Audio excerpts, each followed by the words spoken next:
உதயநிதி காலையில் ஒரு பெரிய ட்வீட் போடுறாரு. என்னன்னு சொன்னால், நேற்றுக்கு இல்லை, இன்னைக்கு வைகாசி அனுஷம் தான் திருவள்ளுவர் அவதரித்த நாள் அப்படின்னு சொல்லிட்டு 500 வருடங்களாக மயிலாப்பூர்ல இருக்கிற திருவள்ளுவர் கோவில் மற்றும் பல இடங்களில் கொண்டாடப்படுவது.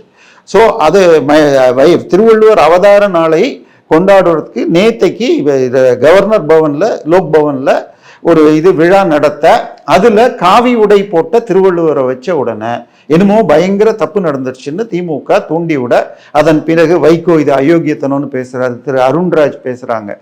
திமுக இன்னைக்கு நீங்க எந்த மெயின் ஸ்ட்ரீம் சேனலை எடுத்து பார்த்தாலும் விஜயை பற்றி அப்படி ஒரு விஜய் ஆட்சி, அவங்க போடுற ரீல்ஸு அல்லது சட்டம் ஒழுங்கை பத்தி அப்படி ஒரு நெகட்டிவ் ப்ராபகண்டா நடக்குது. காவியில இருக்கிறவங்க கூட கருமையான மனம் படைச்சிருக்கலாம்னு சொல்லி துறவிகள் காவியை அணிவார்கள்னு திருவள்ளுவர் 278 சொல்லியிருக்காரு. இதெல்லாம் காரணம் வச்சு மத கலவரத்தை தூண்டு பண்ணணும். ஏன்னா இன்னொன்னு, வந்தே மாதரத்தை எதிர்த்து குரல் கொடுத்தாங்க. இதே வந்தே மாதரம் முதல்ல பாடி, அதற்கு பிறகு தேசிய கீதம் பாடி, அதன் பிறகு தமிழ்தாய் வாழ்த்து இந்த கவர்னர் பதவியேற்ற அன்னைக்கு நடந்திருக்கு.